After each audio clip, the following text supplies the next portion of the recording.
ସାଙ୍ଗ ମାନେ ଯେଉଁମାନଙ୍କର ଲେବର କାର୍ଡ଼ କିମ୍ବା ECI ଡିପାର୍ଟମେଣ୍ଟର ଅଛନ୍ତି ବା ତାଙ୍କର ଲେବର କାର୍ଡ଼ ଅଛି ତାଙ୍କ ପାଇଁ ଆସିଗଲା ଏକ ବହୁତ ବଡ଼ ସ୍କଲାରସିପ୍ ମାନେ କିଏ ପାଇବେ କେମିତି ଆପ୍ଲାଏ କରିବେ ତାହା ମୁଁ ଏଇ ଭିଡ଼ିଓ ଡିଟେଲ୍ସରେ କହିବି। ପୁରା ଭିଡ଼ିଓକୁ ସମ୍ପୂର୍ଣ୍ଣ ଦେଖନ୍ତୁ ଆଉ ଭିଡ଼ିଓକୁ ଏଇ ଚ୍ୟାନେଲକୁ ନୂଆ କରି ଆସିଥିବାରୁ ଚ୍ୟାନେଲକୁ ସବସ୍କ୍ରାଇବ୍ କରନ୍ତୁ। ଏ ଭିଡ଼ିଓକୁ ଅଧିକରୁ ଅଧିକ ମାତ୍ରାରେ ସେୟାର କରନ୍ତୁ ଯାହାର ଲେବର କାର୍ଡ଼ ଅଛନ୍ତି। ଦେଖନ୍ତୁ ନିର୍ମାଣ ଶ୍ରମିକ କଲ୍ୟାଣ ଯୋଜନା ଆସିଯାଇଛି ଏକ ଲେବର କାର୍ଡ଼ ପିଲାଙ୍କ ପାଇଁ। ଯେଉଁ ପିଲାଙ୍କର ବାପା ମା ଲେବର କାର୍ଡ଼ ଅଛି ତାଙ୍କର ପିଲାଙ୍କୁ ମିଳିବ ନିର୍ମାଣ ଶ୍ରମିକ ସ୍କଲାରସିପ୍। ଦେଖନ୍ତୁ ଏଇ ସ୍କଲାରସିପ୍ରେ କେଉଁ କାଟାଗୋରୀ ପାଇବେ? General category, SC category, ST, OBC, SC BC EBC। ଏହା ଖାଲି କ୍ଲାସ୍ X ପିଲାଙ୍କ ପାଇଁ ପାଇବ। ଏଥିରେ ଫ୍ୟାମିଲି ଇନକମ୍ ସେମିତି କିଛି ନାହିଁ, କାରଣ ଆପଣ ତ ଲେବର କାର୍ଡ଼ ଅଛି ମାନେ କୃଷକ ଫ୍ୟାମିଲି ଇନକମ୍ ହେଇଥିବ। ଆଉ ଏଥିରେ ଡକୁମେଣ୍ଟ ଦରକାର ସବୁ ଦେଖନ୍ତୁ ଏଥିରେ ଡକୁମେଣ୍ଟ ଦରକାର ଏଇ ସବୁ ଲେଖିକି କ'ଣ ଡକୁମେଣ୍ଟ ଦରକାର ମୁଁ ତୁମକୁ କହୁଛି। Aadhaar card, students copy, passbook, bank account with IFSC code and branch, passport size photo, କାହାର ଷ୍ଟୁଡେଣ୍ଟର ପାସପୋର୍ଟ ସାଇଜ୍ ଫଟୋ, ଆଉ ଲାଷ୍ଟ ଏକ୍ଜାମ୍ ଯେଉଁଟା ଦେଇଥିବ ପାସ୍ କରିଥିବ। ତାପରେ ଏଇଟା ଗଲା 10th ପିଲାଙ୍କର ସବୁ ଦରକାର।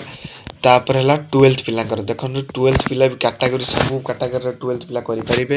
+2 ପିଲା ଆଉ ତମର ସେଇ ଡକୁମେଣ୍ଟ ଆଧାର କାର୍ଡ଼, ପାସବୁକ୍, ବ୍ୟାଙ୍କ ଆକାଉଣ୍ଟର, ତାପରେ ପାସପୋର୍ଟ ସାଇଜ୍ ଫଟୋ ଆଉ କଲେଜ ଆଇ ଡ଼ି କାର୍ଡ଼ ଯେଉଁଠି ମାର୍କସିଟ୍ ଲାଷ୍ଟ ଏକ୍ଜାମ୍ର ମାର୍କସିଟ୍ ସେ ପିଲା ବି ପକାଇ ପାରିବେ। ଏଥିରେ କିଛି ଆନୁଆଲ୍ ଇନକମ୍ ନାହିଁ, ଯାହାକି କୃଷକ ଆନୁଆଲ୍ ଇନକମ୍ 6 ଲାକ୍ସର ତଳକୁ ହେଇଥିବା ଦରକାର। ତାପରେ ହେଲା +3 MA ଆଉ MK MSc ଯେଉଁମାନେ PG +3 କରିଥିବେ ତାଙ୍କ ପାଇଁ ବି ଏ ଶ୍ରମିକ ଆପ୍ଲାଏ କରିପାରିବେ, କାରଣ ଏଥିରେ ମୋଷ୍ଟ ଲେବର କାର୍ଡ଼ ଯାହା ଥିବ ଆପ୍ଲାଏ କରିପାରିବ। ଏଥିରେ ବି ସବୁ ସେମ୍ କାଟାଗୋରୀ +3 MA MCOM ଆଉ MSc ପିଲା ହିଁ କରିପାରିବେ।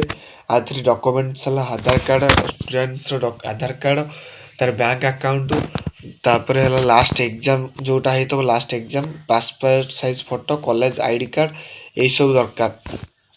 ଆଉ ମଧ୍ୟ ପିଲାଙ୍କର ଅଛି ଦେଖନ୍ତୁ ଯେଉଁମାନେ ଇଞ୍ଜିନିୟରିଂ, ବିଟେକ୍, ଆର୍ଟିକଲଚର ବା hotel management, MSc MTech, master computer application, pharmacy ଯିଏ କରୁଛନ୍ତି ତାଙ୍କ ପାଇଁ ବି ମଧ୍ୟ ହେବ। ତାଙ୍କ ପାଇଁ ତାଙ୍କ ଡକୁମେଣ୍ଟ ହେଲା ଆଧାର କାର୍ଡ଼, ପାସବୁକ୍, ତାପରେ ହେଲା passport size photo, college ID card, last exam. ଆହୁରି ମଧ୍ୟ ଯିଏ BEd ନର୍ସିଂ ଟିଚର୍ ବି ଅଛନ୍ତି, ଟିଚର୍ ପାଇଁ ପଢ଼ାପଢ଼ି କରୁଛନ୍ତି, ତା ପାଇଁ ହେଲା ସିଏ ବି ଆପ୍ଲାଏ କରିପାରିବେ। ଆଧାର କାର୍ଡ଼, ଷ୍ଟୁଡେଣ୍ଟସ୍ର ଆଧାର କାର୍ଡ଼ ଦେବା ଦରକାର, କପି ପାସବୁକ୍ ସେ ସବୁ ସମାନ, ପାସପୋର୍ଟ ସାଇଜ୍ ଫଟୋ ଦେବ, ତାର କଲେଜ ID କାର୍ଡ଼ ଦେବ, ମାର୍କସିଟ୍ ଅଫ୍ ଲାଷ୍ଟ ଏକ୍ଜାମିନେସନ୍ ଦେବ। ଆହୁରି ମଧ୍ୟ ଯିଏ ଷଷ୍ଠ ସପ୍ତମ ପିଲାଙ୍କୁ ବି ମିଳୁଛି,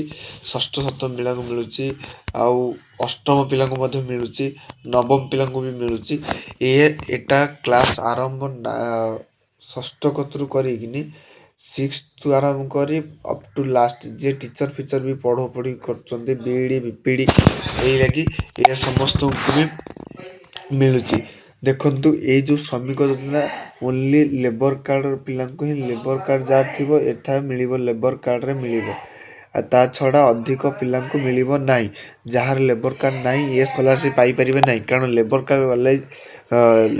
କାର୍ଡ଼ ଯାହାର ଯେତିକି ଇନକମ୍ ସାର୍ଟିଫିକେଟ୍ ସେଇଭଳିଆ ହିସାବ ଦେଖି ତାକୁ କ'ଣ ସିଲେକ୍ସନ୍ କରାଯିବ। ଏଇଟା ମାର୍କ ବେସିସ୍ରେ ହେବ, ଆଉ ଯାହାର ଯେତେ ମାର୍କ ଥିବ ସେ ମାର୍କ ଅନୁସାରେ ଏଇଟା ହେବ। ଏଇଟା ଓଡ଼ିଶା ଷ୍ଟେଟ୍ ସ୍କଲାରସିପ୍ ପୋର୍ଟାଲରେ ହେଉଛି। ଏଇଟା 100% ସତ ସ୍କଲାରସିପ୍। ଏଇଟା ନିର୍ମାଣ ଶ୍ରମିକ ଯୋଜନା। ଏଇ ଶ୍ରମିକ ଯୋଜନା ଆପ୍ଲାଇ ଡେଟ୍ ଦେଖନ୍ତୁ, ଲାଷ୍ଟ ଡେଟ୍ ଆପ୍ଲାଏ ହେଲା 31 ଅକ୍ଟୋବର। ତୁମେ ଏବେଠୁ ଆପ୍ଲାଏ କରିଦିଅ, କାରଣ ସାଇଟ୍ ସ୍ଲୋ ହେଇପାରେ ପରବର୍ତ୍ତୀ ସମୟରେ। ତୁମେ ଲାଷ୍ଟ ଡେଟ୍ ଆପ୍ଲାଏ କର, 31 ଅକ୍ଟୋବର ଯାକେ ଅଛି, ତୁମେ ଆପ୍ଲାଏ କରିଦିଅ, ନହେଲେ ପରବର୍ତ୍ତୀ ସମୟରେ ବହୁତ ଅସୁବିଧା ହୋଇପାରେ। ଜୟ ଜଗନ୍ନାଥ, ରହୁଛି ଆଜ୍ଞା।